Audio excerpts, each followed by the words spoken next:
ಹಂತ ಹಂತವಾಗಿ ಚುಕ್ಕಾಗಿರುತ್ತಿನ ಪ್ರಶ್ನೆ ಸಂಖ್ಯೆ 1485 ಮಾನ್ಯ ಸಣ್ಣ ಕೈಗಾರಿಕಾ ಸಚಿವರಲ್ಲಿ ಕೇಳಲಿಕ್ಕೆ ಬಯಸ್ತಾ ಇದ್ದೀನಿ. ಸುರೇಶ್ ಶರವಣ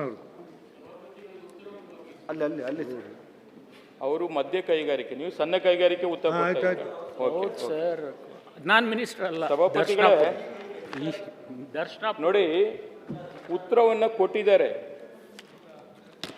ನಾನು ಕೇಳಿರತಕ್ಕಂಥ ಪ್ರಶ್ನೆ, ರಾಜ್ಯದಲ್ಲಿ 2023ರಿಂದ 25ರವರೆಗೆ ಎಷ್ಟು ಸಂಖ್ಯೆಯಲ್ಲಿ ಸಣ್ಣ ಕೈಗಾರಿಕೆಗಳನ್ನು ಮುಚ್ಚಲಾಗಿದೆ ಅಂತ ಕೇಳಿದ್ದೀನಿ.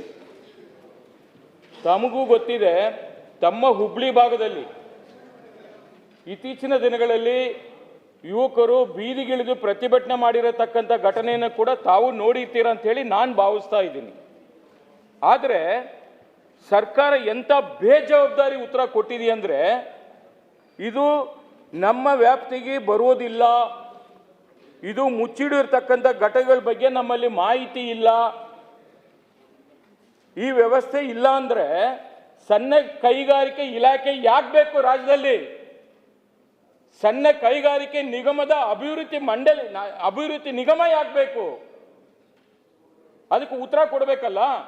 ಕೇಳಿದ್ರೆ ಮತ್ತೊಂದು ಪ್ರಶ್ನೆಗೆ ಉತ್ತರ ಕೊಡ್ತಾರೆ, RBI ಗೈಡ್ಲೈನ್ಸ್ ಅಂತೆ. RBI ಗೈಡ್ಲೈನ್ಸ್ ಹೇಳಕ್ಕೆ ನೀವು ಬೇಕೇನ್ರಿ? ರಾಜ್ಯ ಸರ್ಕಾರ ಇರೋದು ಏನಕ್ಕೆ? ಈ ಇಲಾಖೆ ಇರೋದು ಏನಕ್ಕೆ? ಅದಕ್ಕೆ ಉತ್ತರ ಕೊಡ್ಬೇಕಲ್ವಾ? ಇವತ್ತು ನೋಡಿ, ಸರ್ಕಾರದಿಂದ ನೀವು ನೇಮಕಾತಿಯನ್ನ ಮಾಡಕ್ಕಾಗ್ತಾ ಇಲ್ಲ. ಉದ್ಯೋಗಗಳನ್ನ ಸೃಷ್ಟಿ ಮಾಡೋರು ಯಾರು? ಸಣ್ಣ ಕೈಗಾರಿಕೆಗಳು. ಇವತ್ತು ಒಬ್ಬ ಯುವಕ ಅವನ ಬದುಕನ್ನ ಕಟ್ಕೋಬೇಕಂದ್ರೆ, ನೆಮ್ಮದಿ ಜೀವನ ಮಾಡ್ಬೇಕಂದ್ರೆ, ಅವನ ವೃತ್ತಿ ಜೀವನ ಹೋಗ್ಬೇಕಾಗಿದ್ರೆ ಅವನಿಗೊಂದು ಉದ್ಯೋಗ ಕೊಡಬೇಕು. ಅದಕ್ಕೆ ಸರ್ಕಾರ ಅಟ್ಲೀಸ್ಟು ಎಷ್ಟು ಸಣ್ಣ ಕೈಗಾರಿಕೆಗಳು ರಾಜ್ಯದಲ್ಲಿದೆ, ಯಾವುದಾವುದು ಮುಚ್ಚೋಗಿದೆ, ಯಾವುದಾವುದು ಜೀವಂತವಾಗಿದೆ, ಯಾವುದು ಪುನರ್ಚೇತನ ಆಗಬೇಕಾಗಿದೆ, ಸರ್ಕಾರದಿಂದ ಏನು ನೀವು ಸಹಕಾರ ಕೊಡ್ತಾ ಇದ್ದೀರಿ, ಯಾವುದು ಕೇಳಿದ್ರೂ ಮಾಹಿತಿ ಇಲ್ಲ. ಕೇಂದ್ರ ಸರ್ಕಾರದಲ್ಲಿ ತೋರಿಸ್ತಾ ಇದ್ದಾರೆ. ಮತ್ತೆ ರಾಜ್ಯದಲ್ಲಿ ಆಗಬೇಕು ಈ ಘಟಕ. ತಾವು ಹೇಳಬೇಕು, ಸಭಾಪತಿಗಳೇ, ನನ್ನ ರಕ್ಷಣೆಗೆ ಬರಬೇಕು. ಈ ಪ್ರಶ್ನೆಗೆ ಯಾವುದು ಸರಿಯಾದ ಉತ್ತರ ಕೊಟ್ಟಿಲ್ಲ. ಸನ್ಮಾನ್ಯ ಸಭಾಪತಿಗಳೇ,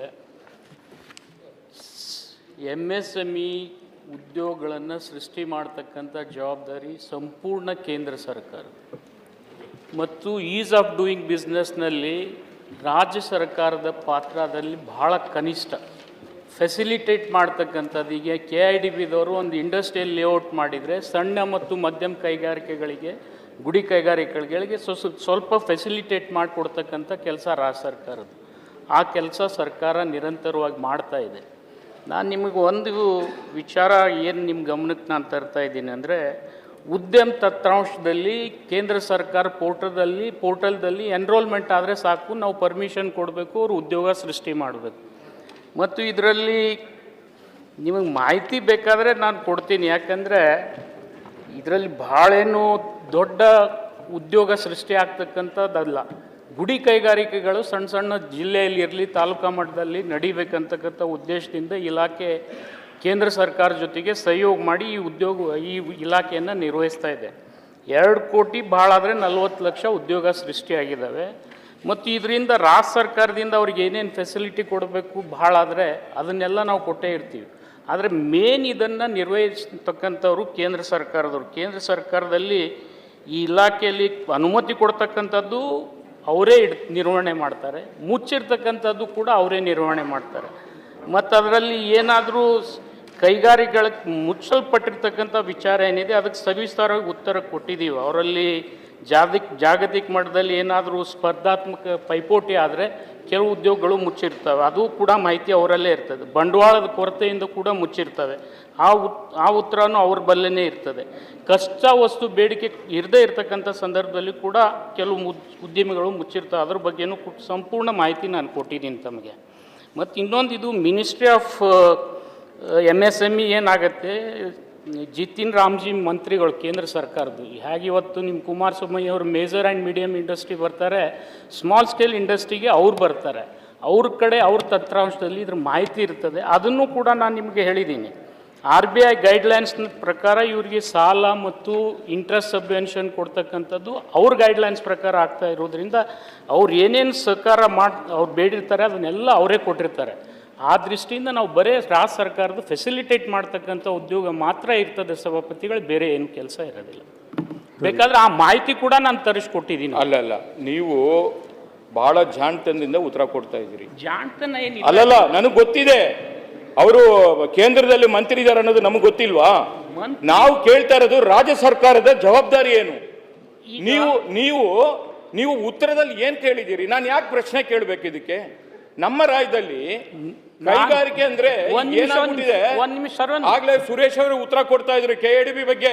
ಆ KADB ಹಣೆ ಬರಗ ಏನು ಅಂತ ನನಗೆ ಗೊತ್ತಿದೆ. ಅದ್ರದ್ದು ಈಗ ಬೇಡ, ಅದ್ರ ಬಗ್ಗೆನೂ ನನಗೆ ಗೊತ್ತಿದೆ. ಅಲ್ಲ, ನಾನು ಅದು ಬಂದಾಗ ಮಾತಾಡ್ತೀನಿ, ಬಡ್ಜೆಟ್ ಇದ್ರಲ್ಲಿ ಮಾತಾಡ್ತೀನಿ. ನಾನು ನಮ್ಮ ಹತ್ರ ವಿತ್ ವಿಡಿಯೋ ಇದೆ, ಕೊಡ್ತೀವಿ ನಾವು ಅದನ್ನ. ಅದು ಅವ್ರ ಪಾಪ ಪ್ರಾಮಾಣಿಕರಿದ್ದಾರೆ, ನಾನು ಅವ್ರ ಬಗ್ಗೆ ನಾನು ಮಾತಾಡಲ್ಲ. ಬಟ್ ಇಲಾಖೆ ನಡ್ಕೊಂತ ಇರತಕ್ಕಂಥ ನೀತಿಗಳನ್ನ ತಮ್ಮ ಗಮನಕ್ಕೆ ತರ್ತಾ ಇದ್ದೀನಿ. ಈಗ ನಿಮಗೆ ನಾವಿಲ್ಲಿ ರಾಜ್ಯದಲ್ಲಿ ಕೇಳಿದ್ರೆ ಬೇರೆ ಬೇರೆ ದೇಶದಿಂದ ಮಾತಾಡ್ತಾರೆ. ಕೇಳಪ್ಪ, ಈಗ ಒಂದ್ ನಿಮಿಷ, ನನ್ನ ಉತ್ತರದಿಂದ ತಮಗೆ ಸಮಾಧಾನ ಇರದೇ ಇದ್ರೆ ಅರ್ಧ ಗಂಟೆಗೆ ಚರ್ಚೆ ಹಾಕೊಳ್ಳಿ, ನಾನು ಸಂಪೂರ್ಣ ಮಾಹಿತಿ ನಿಮ್ಗೆ ಕೊಡ್ತೀನಿ. RBIದವ್ರು ಏನು ಗೈಡ್ಲೈನ್ಸ್ ಇದ್ದಾವೆ ಅದ್ರ ಪ್ರಕಾರ MSMEಗಳು ಕೆಲಸ ಮಾಡ್ತವೆ. ಎಷ್ಟು ಮುಚ್ಚಲ್ಪಟ್ಟಿರ್ತವೆ, ಅವು ಯಾಕೆ ರಿವೈವ್ ಮಾಡಬೇಕನ್ನೋದು RBI ಗೈಡ್ಲೈನ್ಸೇ 2016ರಲ್ಲಿ ತೆಗೆದಿರ್ತಕ್ಕಂಥ ಗೈಡ್ಲೈನ್ಸ್ನಲ್ಲಿದೆ. ಮತ್ತು ಇದ್ರ ಸರ್ವೆ ಕೂಡ ಕೇಂದ್ರ ಸರ್ಕಾರ 2001ನೇ ಇಸ್ವಿಯಲ್ಲಿ ಪ್ರಾರಂಭ ಮಾಡಿ 2006ನೇ ಇಸ್ವಿಗೆ ಸಂಪೂರ್ಣ ಮಾಡಿದೆ. ಅದ್ರ ಮಾಹಿತಿ ಬೇಕಾದರೂ ತಮಗೆ ಕೊಡ್ತೀನಿ ನಾನು. ಆಯ್ತು, ಈಗ ಪುನರ್ಚೇತನ ಆಗ್ಬೇಕು, ಅಂತದಕ್ಕೆಲ್ಲ ಏನ್ ಮಾಡ್ತೀರಾ ಅಂತ ಕೇಳಿದೀವಿ. ಅದು ನಾವು ಏನು ಮಾಡಕ್ಕೆ ಬರೋದಿಲ್ಲ ಅಂತ ಹೇಳ್ಬಿಟ್ಟಿದೀವಿ. ಈಗಿರ್ತಕ್ಕಂಥ ಕಾನೂನಿನಡಿ ಹಿಂದಿನ ಯಾವುದೇ ಮಂತ್ರಿಗಳು ಮಾಡಿಲ್ಲ ಪುನಶ್ಚೇತನ. ತಮ್ಮ ಮಾಹಿತಿ ಮೇರೆಗೆ ನಾನು ಏನು ಹೇಳ್ತೀನಿ, ನೀವು ಇದನ್ನು ಇನ್ಸಿಸ್ಟ್ ಮಾಡಿದರೆ ಕೇಂದ್ರ ರಾಜ್ಯ ಸರ್ಕಾರಗಳ ಒಂದು ಮೀಟಿಂಗ್ ಕರೆದು ಪುನಶ್ಚೇತನಕ್ಕೆ ಏನಾದರೂ ಒಂದು ವಾಯಬಲ್ ಪ್ರೋಗ್ರಾಮ್ ಮಾಡಬೇಕಾದ್ರೆ ನಾನು ಅದನ್ನು ಮಂತ್ರಿಗಳಿಗೆ ಮನವರಿಕೆ ಮಾಡಿಕೊಡ್ತೀನಿ. ಕೇಂದ್ರ ಸರ್ಕಾರ ಜೊತೆ ಸಹಯೋಗದಿಂದ ಅದನ್ನು ಪುನಶ್ಚೇತನ ಮಾಡತಕ್ಕಂಥ ಕಾರ್ಯಕ್ರಮ ಅದನ್ನು ಮೊದಲನೇದಾಗಿ ಫೈಂಡ್ ಔಟ್ ಮಾಡಿ. ಅಲ್ಲಲ್ಲ, ತಮಗೆ ಹೇಳೋದು ನಾನು ರಾಜ್ಯದಲ್ಲಿ ಆದ್ರೆ ಈಗಿರ್ತಕ್ಕಂಥ ವ್ಯಾಪ್ತಿನಲ್ಲಿ ಎಷ್ಟು ಅಧಿಕಾರ ರಾಜ್ಯ ಸರ್ಕಾರಕ್ಕೆ ಅದನ್ನು ಸಂಪೂರ್ಣ ನಾವು ಉಪಯೋಗ ಮಾಡಿ ಕೆಲಸ ನಿರ್ವಹಿಸ್ತಾ ಇದ್ದೀವಿ. ಈಗ ನೀವು ಹೇಳಿರ್ತಕ್ಕಂಥದ್ದು ಗುಡಿ ಕೈಗಾರಿಕೆಗಳಿಗೆ ಮುಚ್ಚೋದ್ರೆ ರಿವೈವ್ ಮಾಡ್ತಕ್ಕಂಥದ್ದು ಒಂದು ಆಗ್ಬೇಕಂತಕ್ಕಂಥ ತಮ್ಮ ಅಭಿಲಾಷೆ, ನನ್ನ ಅಭಿಲಾಷೆ ಕೂಡ ಅದೇ. ಆದರೆ ಅದನ್ನು ಕೇಂದ್ರ ಮತ್ತು ರಾಜ್ಯ ಸರ್ಕಾರಗಳು ಸಹಯೋಗದಿಂದ ಪ್ರಾರಂಭ ಮಾಡಬೇಕು. ಆ ದೃಷ್ಟಿಯಲ್ಲಿ ಮಾನ್ಯ ಮಂತ್ರಿಗಳಿಗೆ ನಾನು ಬೇಕಾದರೆ ಸವಿಸ್ತರವಾದಂಥ ಉತ್ತರ ನಾಳೆ ನಾಡ್ದವ್ರು ಬರ್ತಾರೆ, ನಾನು ಅವರಲ್ಲಿ ವಿನಂತಿ ಮಾಡ್ತೀನಿ ಕೇಂದ್ರ ಸರ್ಕಾರ ಜೊತೆ ಸಹಯೋಗದಿಂದ. ಯಾಕಂದರೆ 60% ಉದ್ಯೋಗ ಇಂಡಸ್ಟ್ರಿನೇ ಮುಚ್ಚೋಗಿದಾವೆ ಅಂತಕ್ಕಂಥ ಮಾಹಿತಿ ಕೇಂದ್ರ ಸರ್ಕಾರ ಕೊಟ್ಟಿದೆ. ಅದ್ರ ಕಾಪಿನೂ ಕೊಡ್ತೀನಿ ನಿಮ್ಗೆ ಬೇಕಾದರೆ. ಅಲ್ಲ, 2001ರಿಂದ 6ರಲ್ಲಿ ಸರ್ವೆ ಮಾಡಿರ್ತಕ್ಕಂಥ ಅವ್ರ ಮಾಹಿತಿನೇ ನೋಡಿ. ಕೃಷಿಯನ್ನ ನಂಬಿರತಕ್ಕಂಥವ್ರು ಒಂದ್ ನಿಮಿಷ, ಇದು ಸಣ್ಣ ಉದ್ಯೋಗ ಅಂತ ತಿಳ್ಕೊಬೇಡಿ. ಆಗ್ಲೇ ಹೇಳಿದ್ರಿ ನೀವು, ಇದು ಸಣ್ಣ ಉದ್ಯೋಗ ಏನು ಪರಿಣಾಮ ಬೀರಲ್ಲ ಅಂತ ಹೇಳಿದ್ರಿ. ಏನಾಗುತ್ತೆ, ನೀವು ಸರ್ಕಾರದಿಂದ ಎಲ್ಲರಿಗೂ ಉದ್ಯೋಗ ಕೊಡಕ್ಕಾಗಲ್ಲ. ಯುವಕರು ಎಲ್ಲಿಗೆ ಹೋಗ್ತಾರೆ? ಮಾತಾಡಿದ್ರೆ ನಾನು ಉತ್ತರ ಏನು ಕೊಡಬೇಕು? ಅದಕ್ಕೆ ಏನ್ ಬೇಕಾದ್ರೆ ಸರಿಯಾಗಿ ರೀತಿಯಲ್ಲಿ ಪರಿಶೀಲನೆ ಮಾಡಿ ರಾಜ್ಯದಲ್ಲಿ ಇರತಕ್ಕಂಥ ಕೈಗಾರಿಕೆಗಳಿಗೆ ನ್ಯಾಯ ಕೊಡಿಸಿ. ಅವಕಾಶಕ್ಕೆ ಧನ್ಯವಾದಗಳು ಸಭಾಪತಿಗಳೇ. ನನ್ನ ಪ್ರಶ್ನೆಯನ್ನ